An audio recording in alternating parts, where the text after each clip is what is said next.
El nacimiento de Abraham es el tema de hoy. Así que vamos a remitirnos a Robert Graves, que cuenta que el nacimiento de Abraham aparece brevemente en el Génesis. Lo diremos sin H en el nacimiento, la H la contrae después Abraham. Bueno, las historias que contaremos en realidad no pertenecen al Génesis, sino que son relatos midrásicos, que eran unos compendios rabínicos que se agregaban a la Biblia, los midrasim, ¿no?, que fueron escritos y recopilados en la Edad Media. Entre los siglos II, III hasta el X, XII. El padre de Abraham se llamaba Teraj y tuvo a su hijo a los 70 años, es decir, en la juventud.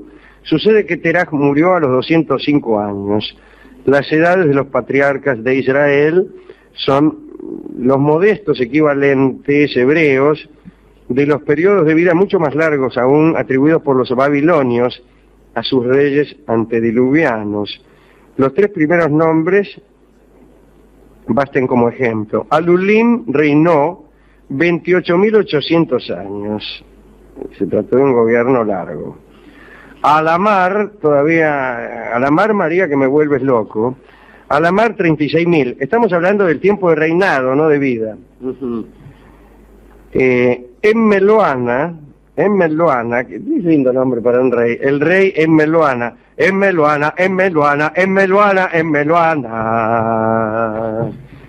Si no quiere renunciar, parece que no quería renunciar Emmeloana, a pesar de lo que le gritaban, porque reinó 43.200 años. Tenían la elección. Sí. En Israel vivían menos. Set vivió 912 años, Noé 950 y Matusalén, que fue el más longevo, 969. Sem, un poco menos, 600. Bueno, Teraj, casado con Amitlai, estaba al mando de los ejércitos reales del rey Nemrod.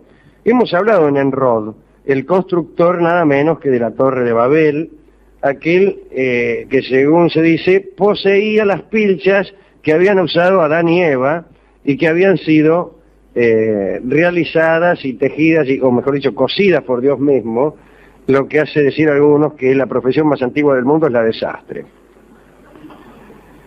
Pues Teraj era el jefe de los ejércitos de Nemrod. Parece, sigo una versión midrásica, no vengan después, el rey Nemrod era versado en astrología y supo por los astros que de pronto iba a nacer en sus tierras un niño que derrocaría a los dioses que él respetaba de un modo reverencial. Nemrod mandó llamar a sus consejeros más eminentes y les preguntó qué podía hacer ante semejante advertencia del cielo.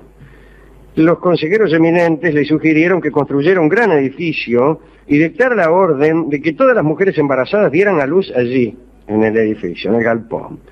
Y debía poner centinelas en las puertas y poner matronas que vigilasen a las mujeres y finalmente gente que matara a todos los niños varones tan pronto como nacieran. No se ve bien, dirán ustedes, el porqué del edificio. Bueno, para que no se rajaran será. Pero ¿por qué empezar por el edificio y no empezar por la idea central, que es matar a todos los que nazcan? Mate a todos los que nacieron. Y no construya un edificio. Entiende que no está bien contado. Parece que lo principal fue un asunto de arquitectura y no de crimen. La vida de las niñas, seguían diciendo los consejeros eminentes, debía respetarse e incluso estimularse de algún modo. Las mujeres que daban a luz hijas deberían ser vestidas con la púrpura regia y colmadas de regalos, como si una mujer pudiese hacer algo al respecto. El caso es que Nemrod siguió el consejo de las eminencias y se produjeron las primeras matanzas. Al poco tiempo, Amitlai, la esposa de Teraj, quedó embarazada. Teraj no lo sabía, como suele ocurrir. En verdad, cuando vio que el vientre de Amitlai se hinchaba, le preguntó a su esposa qué le pasaba. Y ella contestó que no padecía más que una dolencia llamada Colsani, que es una dolencia italiana, como se ve. Teraj no le creyó y le dijo entonces: descúbrate, mujer, para que pueda ver si estás embarazada. Si es así, debemos obedecer la orden del rey. Y ahí se produjo un primer milagro, porque Amitlay se desvistió y en ese momento la criatura no nacida astutamente subió al pecho de su madre, por lo que Teraj palpó el vientre de Amitlay y no encontró nada.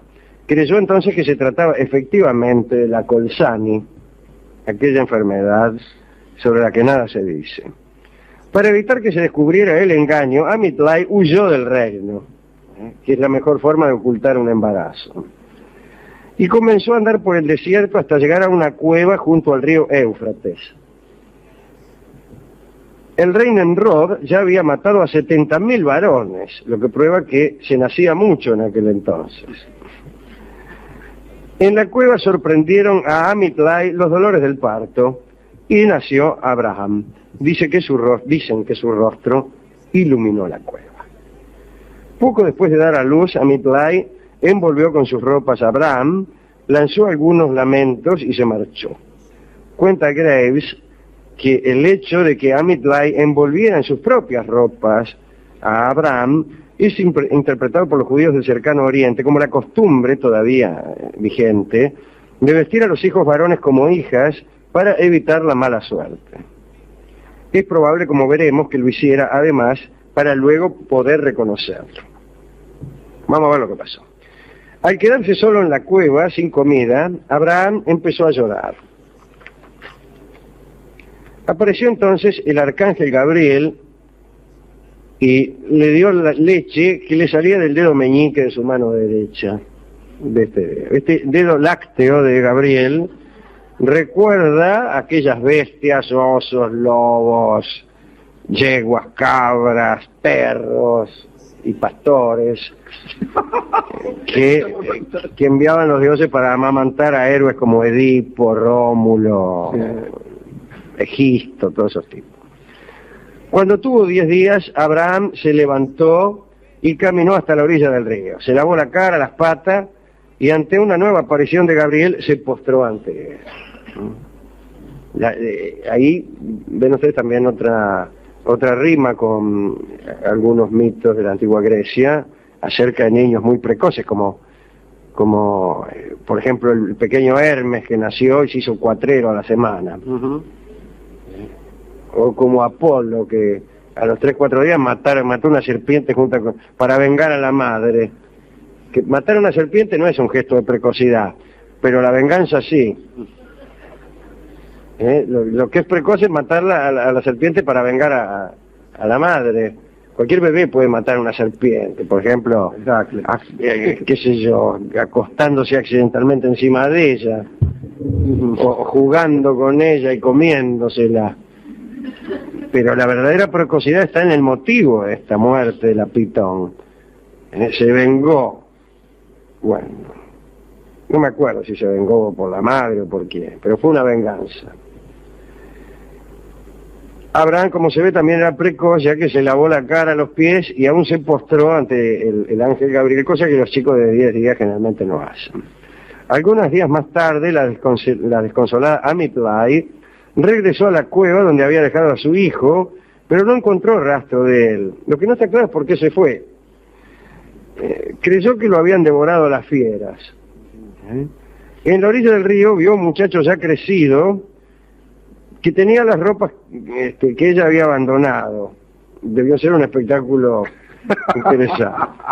Amitlay le contó su historia a este muchacho y después de escucharla, este muchacho le confesó que él era su hijo y que había crecido milagrosamente, lo cual era una muestra del Dios en el que Nemrod no había reparado. Le ordenó a su madre que contara lo que había visto, y bueno. Amitlay regresó entonces junto a su esposo Teraj y le contó todo. Mirá, Teraj, tengo algo que decirte. Tenemos un hijo de 20 años. Entonces Teraj pidió permiso para hablar con Nemrod, consiguió la audiencia y habló. Y Nemrod, cuando se enteró de esto, quedó espantado, imagínense. Y preguntó otra vez a sus consejeros, a estos crueles consejeros que le habían aconsejado asesinar a tanto niño como naciera, a cuanto niño naciera. Bueno, a estos mismos les preguntó qué podía hacerse. Y le respondieron que se despreocupara. Y los consejeros de Nemrod eran como tantos consejeros que conocemos. No podía temérsele a un niño, dijeron, después de que habían hecho matar a 70.000. De todos modos, para evitar algún mal, debía encarcelárselo. Nemrod insistió, preguntó qué niño se había hecho alguna vez muchacho en 20 días, y que además había enviado un mensaje a través de su madre diciendo que había un Dios en el cielo más poderoso que cualquiera. Ninguno habrán contestado aquellos consejeros que seguramente no habían leído a Graves, si no sabrían de Hermes, de Aquiles y de esa gente. Apareció entonces en esta milonga nada menos que Satán, vestido de seda negra. Vio cómo es Satán, siempre un poco demasiado elegante. Y se postró ante el rey y ofreció sus consejos. Aceptados estos, dijo que debían repartirse armas a todos los príncipes, atrapar a Abraham y llevarlo hasta allí para que fuera esclavo. Y Nemrod así lo hizo. Pero cuando Abraham vio que se acercaba un ejército, se produjo un nuevo milagro en aquellos días de un milagro tras otro. Una nube oscura se interpuso entre él y sus enemigos, que salieron corriendo naturalmente. Aterrados, le recomendaron a Nemrod abandonar Ur. Nemrod les dio permiso para marcharse y él mismo salió rajando. Algunos dicen que Gabriel subió a Abraham a hombros y que en un abrir y cerrar de ojos voló por los aires de Ur hasta Babel. En la plaza del mercado, Abraham encontró a su padre Teraj, que había huido junto con Nemrod. Habían huido de Ur a Babel, estaban en Babel. Teraj advirtió inmediatamente al rey que su hijo obraba prodigios y que los había seguido hasta allí. Nemrod, asustado, mandó a buscarlo y Abraham entró en el palacio y ahí quedó frente a frente con Nemrod y le llamó blasfemo, le llamó. En ese momento se cuenta que los ídolos reales cayeron al suelo y también cayó el rey. Desde el suelo Nemrod alcanzó a preguntar si ese era el poder de su Dios y Abraham dijo que en realidad quien había producido eso era él, que era la más pequeña de las criaturas de aquel Dios, así que le fuera tomando el peso. Nemrod no se amedrentó y ordenó que se apresara a Abraham y que se lo arrojara a un horno ardiente. Un horno que ya estaba ardiendo de antes, no es que, si no es muy complejo, ¿no? Imagínense, bueno, agárrenlo a este tipo, ahora pongan uno, ¿dónde hay un horno? Pues prendan el horno, esperen que se caliente. No, seguro que había un horno ardiendo por ahí, tírenlo a ese horno, habrá dicho. Calculo yo, estoy conjeturando, no creo que se le haya pasado primero por la cabeza el horno y después lo haya hecho construir, o andaban con Abraham buscando panadería donde arrojar. Bueno, muy bien. Pero cuando lo acercaron al horno, las llamas consumieron a los hombres que lo llevaban y Abraham salió ileso. Entonces apareció de nuevo Satán y le pidió a Nemrod madera, cuerdas y herramientas. Iba a construir una catapulta para lanzar a Abraham al horno desde una distancia conveniente para que para no quemarse al acercarse al horno. Es una idea un poco complicada de lo milagroso, ¿no?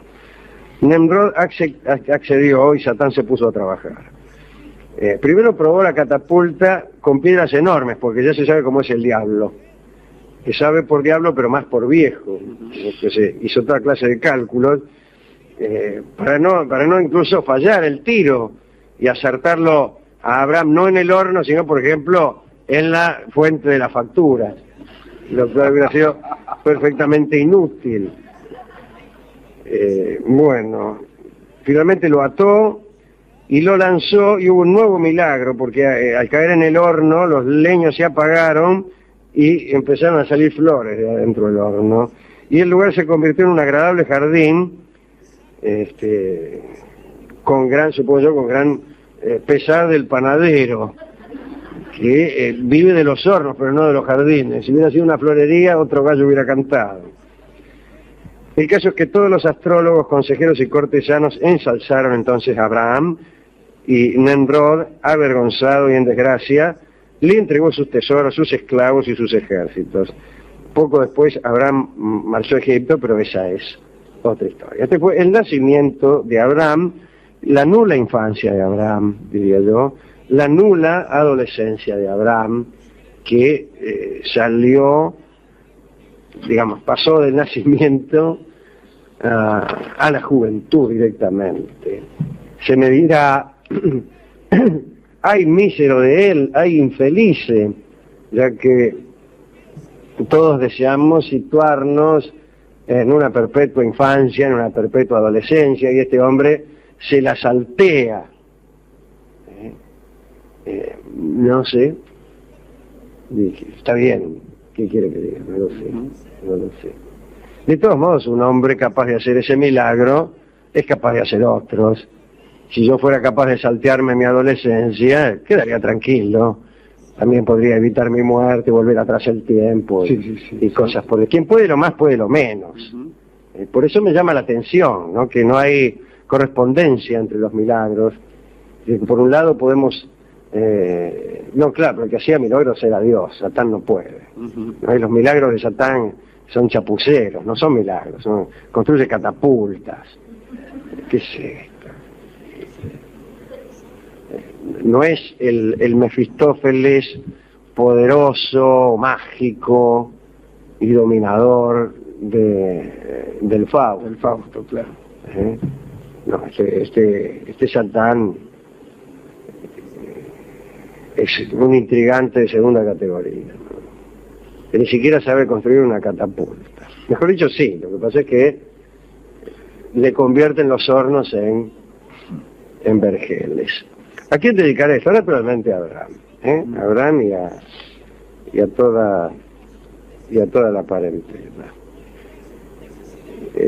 Y a la mamá de Abraham, Amitlai, no está muy claro por qué lo dejó al chico y después volvió desconsolada, así que nadie le pidió que lo dejara en la cueva. Hay algo raro, ¿no? Ahí también. Pero bueno, pero volvió. Seguramente debe haber muchísimas canciones criollas con este asunto, ya que se sabe de la predilección de los autores de canciones argentinas por los asuntos relacionados con la madre. Sí, claro. Así que debe haber alguna canción así, pero no la conocemos. Así que nos hemos quedado con una canción que se llama Bonjour Mamá, y que es una canción de Alberto Mastra, que toca y canta el Mundo Rivero. Canta el Mundo Rivero acompañándose él mismo con la guitarra. Así que oigamos entonces este Bonjour Mamá, que habrá sido lo que le dijo Abraham, aquel Abraham que parecía tener 20 años y tenía 10 días, al que se encontró Amitlai en la cueva cuando regresó arrepentida. Adelante, don Edmundo.